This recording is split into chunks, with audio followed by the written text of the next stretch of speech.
Yo, what's up? Having trouble sleeping tonight.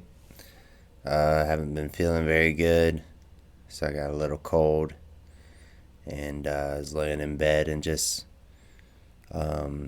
thinking of addiction and kind of my story and kind of how private that I feel like I've been about it. So, just gonna say a little bit about it in hopes that it connects to people that are in my position or were in my previous position, and it's relevant to me with sobriety and stuff like that, even now, currently, and I'll tell you why in a minute. But for me, one of the things I was addicted to was painkillers, and I kind of grew up with a I would say I can be addicted to anything that kind of changes my mind and perspective, or just simply makes me feel different. Um, and I'm not really sure why I'm like that. It just maybe family heritage, just kind of where I come from. It was a very normal thing to look up to partying and having fun, and all that stuff is uh, totally fine and normal until it's not. Um, and unfortunately, it it kind of leads to that not being normal very very slowly, where you don't really realize it's building. And yeah, for me, so it was kind of more the painkillers that got me, where I was kind of, it just started out as fun while I'm like drinking, and where I was playing a lot of gigs and stuff. And but luckily for drinking, it didn't seem to really become as much of a problem for me, because a lot of people know I'm type 1 diabetic. I have been since I was 12 years old. And there's just like dangers and stuff around drinking too much, and which I've done all that, but I always kind of had a care and kind of a little extra responsibility, that I know that it could be really dangerous for me personally, my body, to take it that far. Um, so yeah, when I kind of discovered the pain medicine, um, it kind of made me feel like I wasn't as buzzed with like drinking or whatever. So when you're playing music, you can play buzzed, kind of to a certain point, until you can't. And the pain pills for me would kind of cloud. It would kind of make, in an odd way, it would kind of make me feel sober, and give me energy. Of course, it wasn't long before it didn't really do that, and I was like planning my life around like feeling the withdrawals of quitting. And it's just like a long story, typical story you've already heard. For me, and or not for me, but also what makes me think of why I was able to kind of develop a skill of hiding this from myself and others, is probably because I was had a really good example with my dad. Um, he would probably classify himself as an alcoholic, or had been an alcoholic at times in his life if he was still alive.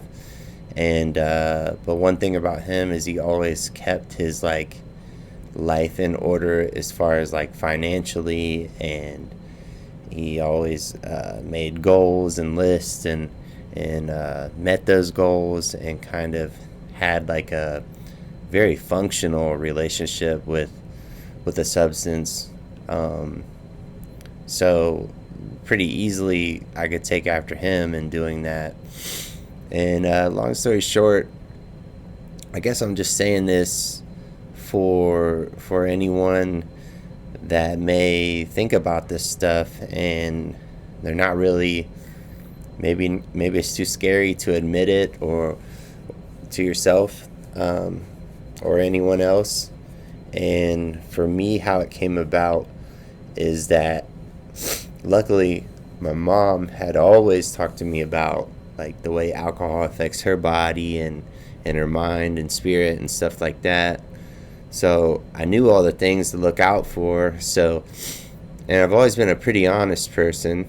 Um, so it was kind of easier for me to realize like I could see ahead, like, man, I'm not gonna be able to accomplish what I want to be able to do while living this kind of lifestyle, and then at the same time having children, being a dad and a husband, and spending so much energy kind of camouflaging that, or planning around it. Like, I personally never got to the point of like, like, um, I was gonna say like selling stuff. That's not necessarily true, because I know I've sold like music equipment and paid $30, $30 to $35 each for um, the little blue pills, which is just ridiculous when I think about that now. But that's just what addiction does. That's how you notice that you might have a problem, is when your values and your morals, and you start doing things that you otherwise know that you wouldn't have done in the past. And that definitely started creeping up on me. And luckily, just having my mother as just an amazing example to never tell me what to and not to do at all. I mean, I would let her tell her own story, but she's had plenty of experience with addictions, and kind of the pros and cons of using substances and alcohol and stuff like that too. So luckily, she had always talked to me about that. And when I was younger, like 19, 20 through 25, I would be like, what are you talking about? Like, I don't even really get hangovers. Like, I feel fine. Like, and that's just kind of being younger and being resilient. Sorry, that was like an amp that cracks once in a while. Um, I lost my train of thought. Uh, Basically, I just want to say part of what people would say recovery, or just having some of this realization, is just the noticing of it and being honest with yourself little by little. And I can remember specifically, like, I got to a point where I was honest with myself, but I couldn't stop doing it. Or if I did, I would obsess of thinking about it so much that I wasn't able to really function or be present in the way I wanted to be. And my point is that, I would have these like, kind of deep conversations with my mom and Tiffany. Tiffany always, yeah, I was always pretty honest with her. Like, I've always been kind of a person to try to call myself out before anyone else can, because then I have the control, you know. No, like, it's kind of that thing, like, nobody else can hurt my feelings if I've already said all the bad things or noticed all the bad things about myself, with criticism and whatnot. Um, but with my mom, I finally told both of them. Can't really remember the exact like order, but just like, hey, like, I think I have a problem and I'm not able to quit this, and I think I'm getting carried away. And uh, I said that to myself for 2 years while I still use drugs and alcohol. And but my mom, kind of her influence with her work with compassionate communication and stuff, it just kind of overflowed into. And I'm not saying this works for everyone. My point is that my main point is that, like change it happens just first on the level of just awareness. And one thing that really I feel like helped me is she would say, well, like if you're going to continue to do it, just each time you do it, like just just have that conversation with yourself about the needs that are met when you do it and the needs that aren't met when you do it. And I really feel like that kind of I don't want to say gentle approach. I guess that's a gentle approach, but it's more like just an awareness approach of being like, man, like just succumbing to how hard it was for me. And I guess what's springing all this up, just to share some of my story and my vulnerability, is that I was completely sober using a 12-step program. Met a lot of great people since September 2nd, 2016, for about 4.5 years. And then it was right after I created my album and finished it, and I thought I was going to release it, and I kind of just went into a dark, I guess you would call it, depression. And I couldn't figure out like what was wrong with me. Like I had had so much inspiration in sobriety. I always like um, gave all the love to sobriety of if it weren't for being sober, then I wouldn't have been able to create that music. I wouldn't have been able to learn all the stuff there is to be able to, record it, mix, master, all that stuff. But then when I finished the project, it's like I had expectations that I was gonna like blast off, and for whatever reason, my body just wouldn't do it. I hit a moment and I shut down. And I've been working through that since. Honestly, it really took me down for the count.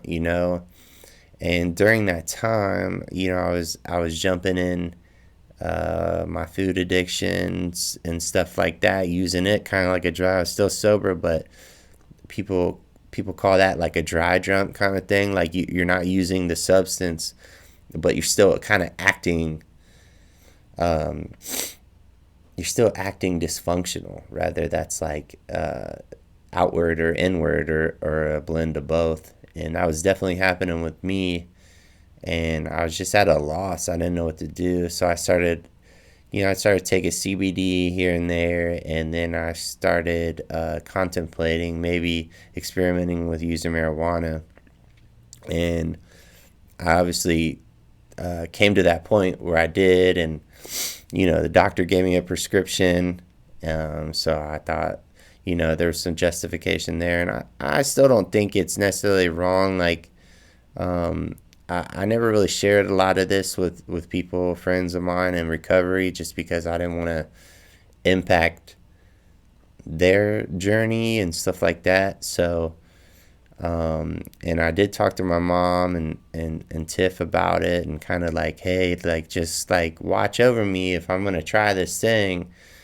And I did, and I've done that. I did that for about the last year and a half, and recently in the last 3 months, I've taken breaks, and then I kind of dabbled a little, and it just seems like I struggle with like taking that energy to make sure I'm not getting carried away on something, and it's nowhere nothing like the like painkillers and alcohol, and I'm so thankful that I can say that I've given them up completely. And I love that about myself. I'm proud of that, and it just feels so normal now. Like I'm past 5 years. It'll be 6 years in September, and it's just like I think I used to keep this. Well, I guess still got it. This sobriety app, and it says I'm like over 2,000 days or something like that, and that's pretty cool, I guess, when you look at it like that. But it's more just like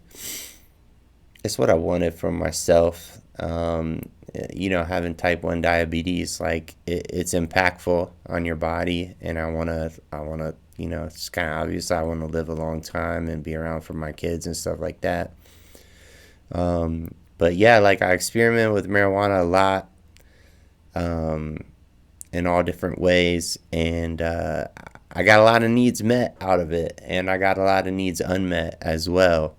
And I kind of went back to that first thing that I experienced with my mom, of just kind of having those conversations with myself in a way that's not so like critical or should or should not, and just being like, what needs does this meet for me, and what needs does it not meet for me. And I've currently decided that I want to quit that. I just want to I want to be more present, because for whatever reason my brain, I can't, it's like I can't just like have a drink and chill and not like really think really into it. I can't smoke weed and then just like not do it again, like to take a break. It's just like a little whatever. It's just not like that for me. I think there's just an emptiness inside that I tend to want to fill it with things that doesn't really fill it. And that's just the way my brain seems to work. And I don't think there's anything wrong with that. Um, and I'm not on here claiming that I won't ever, that's part of recovery. Recovery is I can't just claim that I'm not ever going to use drugs or alcohol again. But currently, um, I like, there's so many things I'm interested in. There's so many things that scratch that itch in my brain when I'm present and apply myself and work on putting deposits into myself. Um, there's so many things that get me excited like that, and don't have such a consequence. Um, we've all heard the saying, like, everything in moderation. Like, yes, like I try to teach my kids that. It's just like, if you drink too much water, it'll kill you. Like, if you get obsessed with exercising too much, like, you can experience injuries. Like, anything you can do too much and experience in like some kind of negative consequence in a way. So everything it kind of comes down to that needs met and needs unmet. And so that's just my story. I just wanted to share some of that, for one, to I guess hold myself accountable and let people know like who I really am, where I come from. And that's kind of important to me within my like creativity and writing songs, writing music, and yeah, in the progression of that, like I want to create a connection, and if I can, have an impact. Um, and I was just sitting in bed while I can't fall asleep. Like, I took melatonin, to try to, fall asleep when I'm not feeling good. I'm pretty stopped up. Um, I'm just trying to think, like, oh man, what was it about? What is it about when you want to make a change, and how does that happen? Like, and I can only speak from my experience, and the gratitude I have for my mom of all this time. She's just like, oh, this is what it's like for me. This is what it's like for me. So I kind of at least had that awareness to like, to look out for, and then to like call myself out to myself. And that's how it started. I believe that's how change starts. I don't think I've never been able to do it in one day. And doing the change with sobriety is one of the only things I can say that I've actually changed. I mean, if I'm really honest, when I kind of convince myself that I've changed something, oh, my nose is running. It's sometimes just, I'm just trying to justify and convince myself, but I highly recommend 12-step programs. with anything you want to quit or get rid of. Like, it doesn't have to be like alcohol. Oh, uh, anyways, I know I have a tissue close. Um, but please say something or message me personally if you feel called to. And I hope you enjoyed this.